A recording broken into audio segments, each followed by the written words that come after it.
আপনি দুবাই যাওয়ার ফ্লাইটের টিকিট কেটে রাখুন, আপনাকে আমরা ছাড়বো না। এলাকা ছাড়ুন, গর্তে ঢুকে যান, নইলে পালান বাইরে। আপনাদের কেউ কেশাগ্র স্পর্শ করতে পারবে না।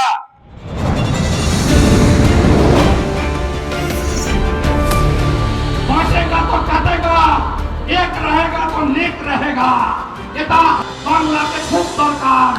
হিন্দু যদি বাঁচতে চাও, হিন্দু যদি বাঁচতে চাও, পশ্চিম বাংলায় পূজা করতে গেলে হাইকোর্টে যেতে হয়, গেরুয়া ধ্বজ নিয়ে বেড়ানো যায় না। বদলা আমি নিব, ভরসা আমার উপর রাখুন। জয় শ্রীরাম। জয় শ্রীরাম, জয় শ্রীরাম।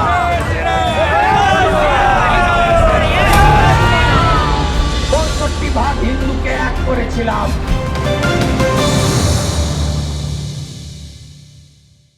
পশ্চিমবঙ্গের সার্বিক উন্নয়নের স্বার্থে এবং ভয়মুক্ত ও উন্নততর ভবানীপুর গড়ার লক্ষ্যে আগামী ২৯ তারিখ বিজেপি প্রার্থী শুভেন্দু অধিকারীকে ১ নম্বর বোতাম টিপে পদ্মফুল চিহ্নে ভোট দিয়ে বিপুল ভোটে জয়যুক্ত করুন।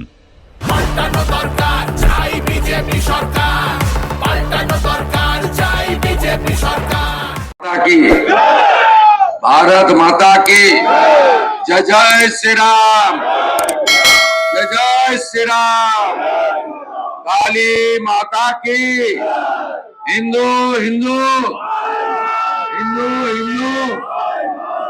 সমবেত ভদ্রমণ্ডলী এবং যারা দূরে মাইকের আওয়াজ পাচ্ছেন, এই এলাকার গণদেবতা ভোটার ভদ্রমণ্ডলী, আপনাদের সবাইকে ভারতীয় জনতা পার্টির পক্ষ থেকে, আমার পক্ষ থেকে আন্তরিক শ্রদ্ধা, শুভেচ্ছা, অভিনন্দন, ধন্যবাদ জানাই। আপনারা জানেন ঘন্টা দুয়েক আগে এখানে পারমিশন পাওয়া গেছে।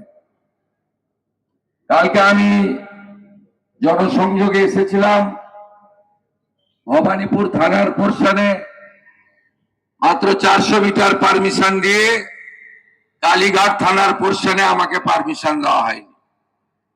এই কাজের জন্য যিনি আসল কারিগর ছিলেন, কালীঘাট থানার ওসি, তাকে সন্ধ্যাবেলা ইলেকশন কমিশন সরিয়ে দিয়েছে, নতুন ওসি দায়িত্ব নিয়েছেন। আজকে বেলা 2:30টা নাগাদ আমাদের এখানে অনুমোদন দেওয়া হয়েছে। বলেছে আপনারা খুব তাড়াতাড়ি শেষ করবেন। 5:30টার সময় ওটা পৃথিবীর সবচেয়ে বড় মিথ্যাবাদী, চোরেদের রানী, তিনি তার পাড়াতে সভা করবেন। উনার অবস্থা খুব খারাপ, উনি সভা ছেড়ে পালিয়ে যাচ্ছেন এবং ওনার এলইডি আলো আছে, পুলিশ আছে, সিকিউরিটি আছে, ওনার মঞ্চে সরকারি লোকেরা আছে, সমস্ত সিটিং ফিটিং ইটিং সব ব্যবস্থা আছে। চেয়ার গুলো ফাঁকা, চেয়ারে কোনো লোক নাই, তাই উনি রেগে মেগে সব ফেলে দিয়ে পালাচ্ছেন। ওনাকে পালাতে হবে 4 তারিখে বেলা 12টার সময়। কলকাতা থেকে ইউরোপে যাওয়ার কোনো ফ্লাইট নেই। আপনি দুবাই যাওয়ার ফ্লাইটের টিকিট কেটে রাখুন, আপনাকে আমরা ছাড়বো না। আপনি যা করেছেন 15 বছর ধরে অত্যাচার, সব হিসাব আপনার হবে, আপনি নিশ্চিন্ত থাকুন। আর এই এলাকায় বাক্স খুললে দেখবেন, ইভিএম খুললে একটা ভোটও মমতা ব্যানার্জি পাবে না। আমি আপনাকে দায়িত্ব নিয়ে বলে গেলাম। এখানকার মানুষজন ভীষণ কষ্টের মধ্যে আছেন এবং তারা, আমি একটু দূরে গাড়ি থেকে নেমে গেছিলাম, কারণ আমাকে তো প্রতি পদে পদে বাধা দিচ্ছে, পতাকা ছিঁড়ছে, ব্যানার ছিঁড়ছে, কিন্তু পারছে না, পিছু হটতে হচ্ছে। আমি হেঁটে হেঁটে আসছিলাম, অন্তত 100টা লোক আমাকে কানে কানে বলল যে একদম আমরা ঠিক করে রেখেছি, জন্মেছি মোরা হিন্দু কুলে, ভোটটা দেব পদ্মফুলে। আপনি চিন্তা করবেন না, এই জামাতি মমতা ব্যানার্জিকে কেউ ভোট দেবে না। আমি যখন কালীঘাটের মন্দিরে পূজা করতে যাই, উনি তখন রেড রোডে নামাজ পড়েন। আপনারা নিশ্চিন্ত থাকুন, যে গুন্ডাগুলো গুন্ডামি করে এখানে কার্তিক ব্যানার্জির সঙ্গে তোলা তুলে যারা নামগুলো বলছে, এলাকা ছাড়ুন, গর্তে ঢুকে যান, নইলে পালান বাইরে। 28-29 তারিখ রাস্তাতে দাদাগিরি করতে দেব না। এরা হলো রিঙ্কু, বাপ্পা, পূর্ণ এবং লালটু। আপনাদের বলে গেলাম, এবারে অন্যরকম ভোট দেখবেন। মানুষ নিজের ভোট নিজে দেবে এবং কোন গুন্ডাগর্দি এখানে করতে দেব না। ভারতীয় জনতা পার্টি পশ্চিমবঙ্গে সরকার তৈরি করছে, এটা 8 থেকে 80 সবাই জেনে গেছে। আজকেও আমি সকাল থেকে অন্তত কয়েক হাজার ভবানীপুর বিধানসভার ভোটারদের সঙ্গে মিলিত হয়েছে। তারা প্রত্যেকে প্রস্তুত হয়ে গেছে যে এই নির্বাচনে তৃণমূল কংগ্রেসকে বিসর্জন দেবে এবং মমতা বন্দ্যোপাধ্যায় নিজে এই কেন্দ্রে অনেক ভোটে হারবে।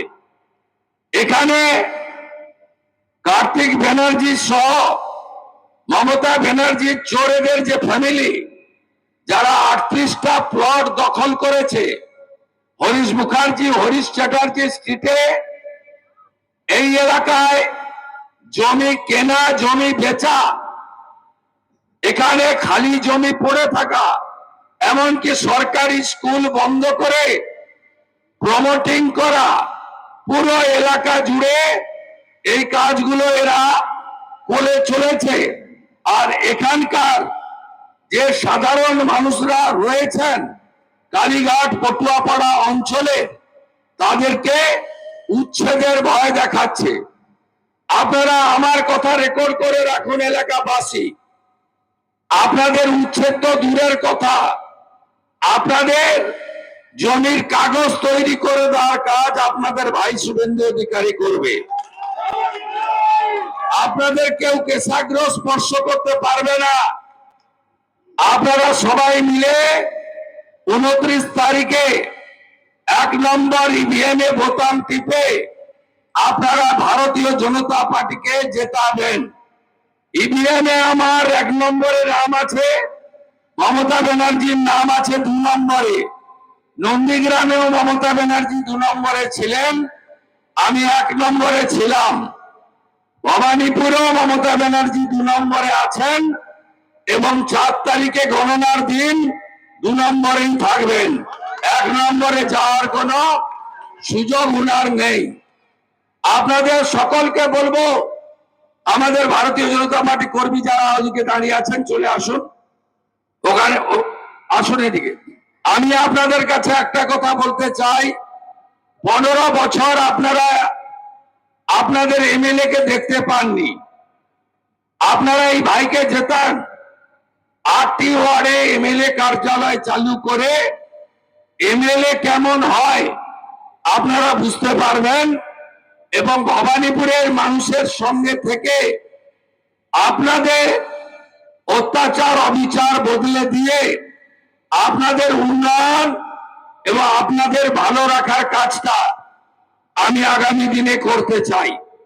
আপনাদের সকলকে আমি আশ্বস্ত করতে চাই যে ভারতীয় জনতা পার্টির সরকার পশ্চিমবঙ্গে যে চাকরি চুরির দুর্নীতি সহ যত দুর্নীতি হয়েছে, আরজিকর সহ যত মা বোনেদের উপর অত্যাচার হয়েছে, তার বিচার দ্রুততার সঙ্গে 6 মাসের মধ্যে করবে।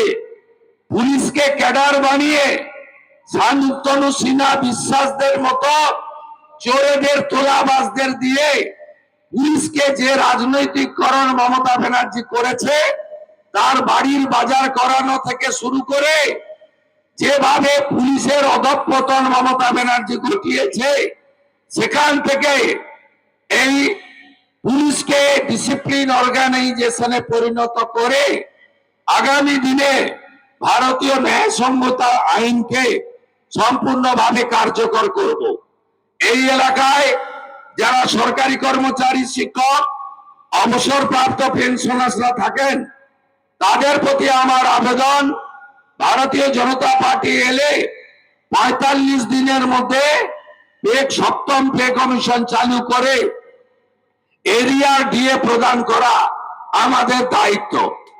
এই এলাকার সরকারি স্কুলগুলো একদম বেহাল অবস্থায় আছে। আমি কথা দিয়ে গেলাম সরকারি স্কুলগুলোকে আধুনিকীকরণ করার মধ্য দিয়ে বেসরকারি স্কুলের সমতুল্য করার দায়িত্ব আগামী দিনে ভারতীয় জনতা পার্টির সরকার করবে। আমি শুধু আপনাদের কাছে বলবো, মমতা বন্দ্যোপাধ্যায় এই নির্বাচনে হারতে চলেছেন। কেন হারতে চলেছেন?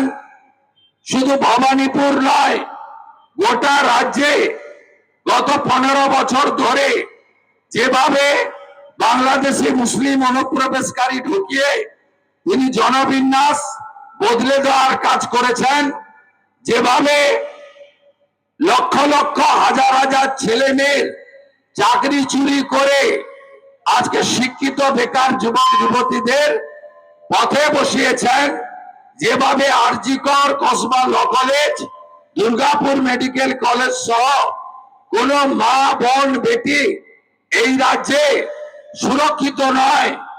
আজকে মুখ্যমন্ত্রী নিজে প্রকাশ্যে দুর্গাপুর মেডিকেল কলেজের ঘটনার পরে বলেছিলেন মহিলা যেন রাত্রে না বেরোয়।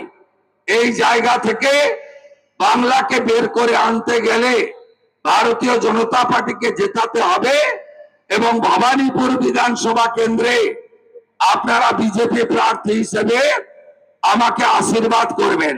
আজকে বলবো, মমতা বন্দ্যোপাধ্যায়ের আমলে পশ্চিমবাংলায় যেভাবে হিন্দু নির্যাতন হয়েছে, হিন্দু দেবদেবীর উপর আক্রমণ হয়েছে, হিন্দুরা ধর্ম পালনে ব্যাঘাত ঘটানো হয়েছে, এর প্রতিবাদ 29 তারিখে এই বিএমএ করতে হবে। 47-এ আমরা দেশ ভাগের সময় হিন্দু পলায়ন দেখেছিলাম, আবার দেখলাম মুর্শিদাবাদে 1.5 বছর আগে যখন মুর্শিদাবাদে ধুলিয়ান শমশেরগঞ্জের ঘটনা ঘটে, তখন বেদবোনা, জাফরাবাদ সহ 10টি হিন্দু গ্রামে হিন্দুদের একটা পড়ে ফরাক্কা নদী পেরিয়ে বৈষ্ণবনগরে পালাতে হয়েছে।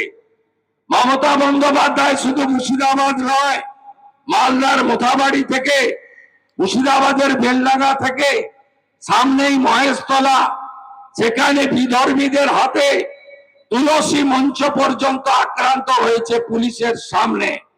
গোটা রাজ্যে দুর্গাপূজার বিসর্জনের দিন বদলে দেওয়া হয়েছে মহরমের শোভাযাত্রার জন্য। এই মুখ্যমন্ত্রীর আমলে দুর্গা ঠাকুর আক্রান্ত হয়েছেন, দুর্গাপূজায় বাধা দেওয়া হয়েছে। ফালাকাটাতে দুর্গা মণ্ডপে ঢুকে বলা হয়েছে এখানে চণ্ডীপাঠের মাইক লাগানো যাবে না। গার্ডেন রিচে গিয়ে বলা হয়েছে আমাদের এলাকা, এখানে গায়ত্রী মন্ত্র পাঠ করা যাবে না। দয়া করে আপনারা এগুলো ভুলে যাবেন না। কাকদ্বীপের সূর্যনগরে কালী ঠাকুরকে ভেঙে ভাঙা কালী ঠাকুরকে প্রিজন ভ্যানে তোলানোর মতো কীর্তি এই মুখ্যমন্ত্রীর উল্লেখযোগ্য কাজের মধ্যে পড়ে। মন্দির বাজারে বজরংবলী মূর্তি ভাঙা, কলকাতার রাজাবাজারে কালী মূর্তিতে আক্রমণ করা, বজবজের নোদাখালীতে কোজাগরী লক্ষ্মী পুজোর দিন হামলা আপনারা নিশ্চিতভাবে ভুলে যাননি। এই মুখ্যমন্ত্রী মহাকুম্ভে যারা স্নান করতে গেছিলেন 66 কোটি হিন্দুকে অপমান করে বিধানসভার মধ্যে দাঁড়িয়ে ওটা মহাকুম্ভ নয় মৃত্যু কুম্ভ বলেছেন। আমি হিন্দুদের বলবো, সনাতনীদের বলবো, আপনারা এগুলো ভুলে যাবেন না। ভোটে বোতাম টেপার আগে এই কথাটা মাথায় রাখবেন। এখানকার প্রার্থী তৃণমূলের, তিনি হিন্দু ধর্মকে গন্ধা ধর্ম বলেন।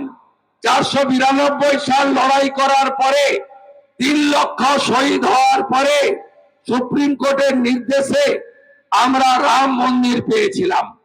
আমরা রাম মন্দির উদ্বোধনের দিন 2024-এর 22 জানুয়ারি আমরা দেখলাম একমাত্র মুখ্যমন্ত্রী যিনি পার্ক সার্কাসে রাম মন্দির মানি না বলে মিছিল করলেন, যিনি রাম মন্দির মানেন না তাকে একটাও হিন্দু 29 তারিখে ভোট দেবেন না।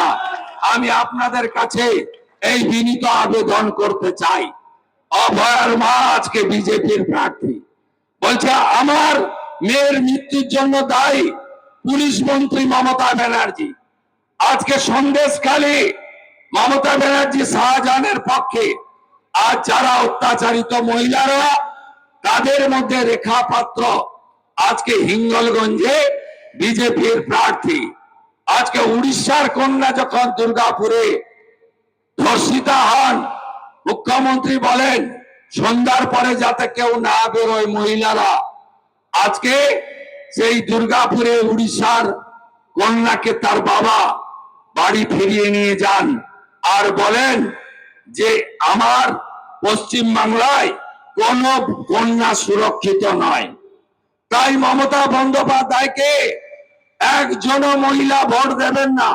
গত কয়েকদিন আগে নরেন্দ্র মোদীজি আমাদের দিদিদেরকে লোকসভা বিধানসভায় পাঠানোর জন্য 33% মহিলা সংরক্ষণ বিল এনেছিলেন। সেই বিলের পক্ষে বিজেপি এনডিএ ভোট দিয়েছে, আর মুসলিম লীগের সঙ্গে গিয়ে আসাউদ্দিন ওয়াইসির সঙ্গে গিয়ে মমতা ব্যানার্জি এই বিলের বিরুদ্ধে ভোট দিয়েছে। তার এমপিরা নোজ নোজ নোজ করেছে লোকসভাতে। আপনারাও মা বোনেরা আগামী 29 তারিখে ইভিএম এ তৃণমূলকে নো নো নো করবেন, এই আবেদন আপনাদের কাছে আমি রাখতে চাই।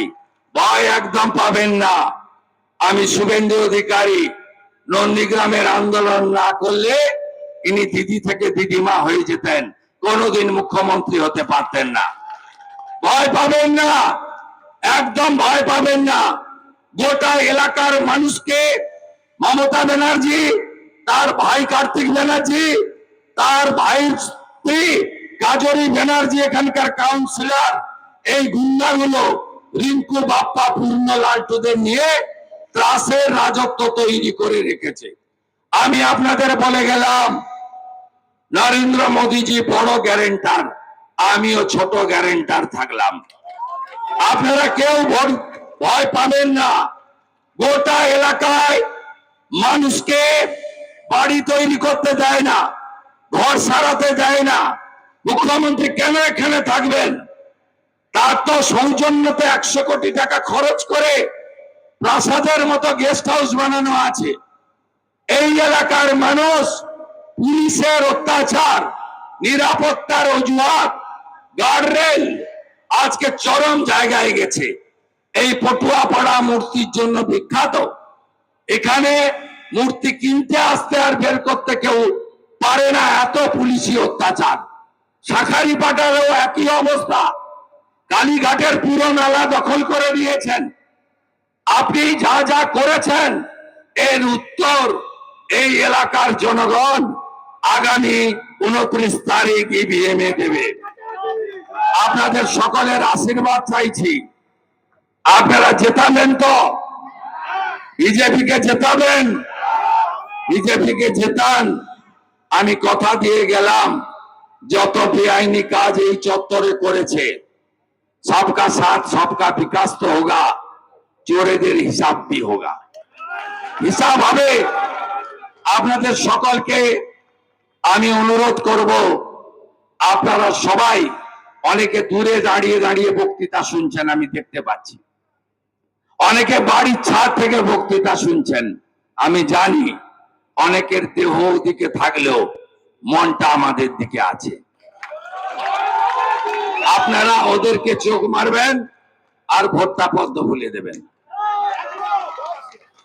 1 নম্বরে বোতাম টিপবেন।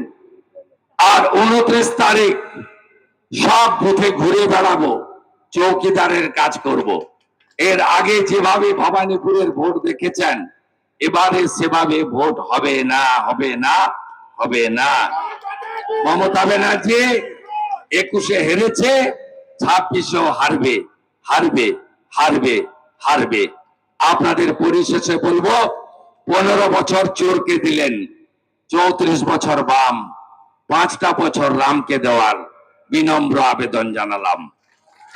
রাম রাজ্য চান তো? রাম রাজ্য চান? রাম রাজ্য চান? রাম রাজ্য চান তো?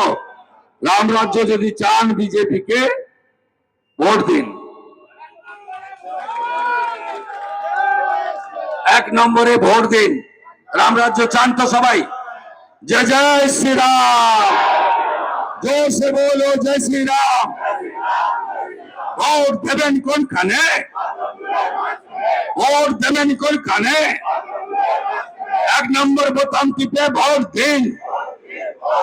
চোর তাড়াতে ভোট দিন। চোর তাড়াতে ভোট দিন। চোর তাড়াতে ভোট দিন। 1 নম্বর বোতাম টিপে ভোট দিন। সকাল সকাল ভোট দেবেন, আগে ভোট দান, পরে জলপান। এই চোরেদের কোনো সুযোগ দেওয়া যাবে না। গ্রাম যদি 93% ভোট দিতে পারে, আপনারা শহরও 95% ভোট দিন। আপনারা 95% ভোট দিন। মুসলমানরা যদি 90% ভোট দিতে পারে, হিন্দুরাও 95% ভোট দিন। সব হিন্দু এক, সব হিন্দু এক হয়ে গেছেন। এ লড়াই বাঁচার লড়াই, আর উদ্বাস্ত হব না। মোদিজিকে ছাড়বো না, ছেড়ে দিলে সোনার গৌর আর যে পাবো না। নরেন্দ্র মোদী জিন্দাবাদ, মোদিজি জিন্দাবাদ, মোদিজি জিন্দাবাদ। হিন্দু হিন্দু ভাই ভাই, হিন্দু হিন্দু ভাই ভাই, হিন্দু হিন্দু ভাই ভাই, হিন্দু হিন্দু ভাই ভাই। সবাই ভালো থাকবেন, আবার কাল দেখা হবে। কাল সন্ধ্যা 6টা পর্যন্ত প্রচারে থাকবো। 28 আর 29 পাহারা দেবো আপনাদের। আর ভবানীপুরে আমি থাকছি, নিশ্চিন্তে থাকুন।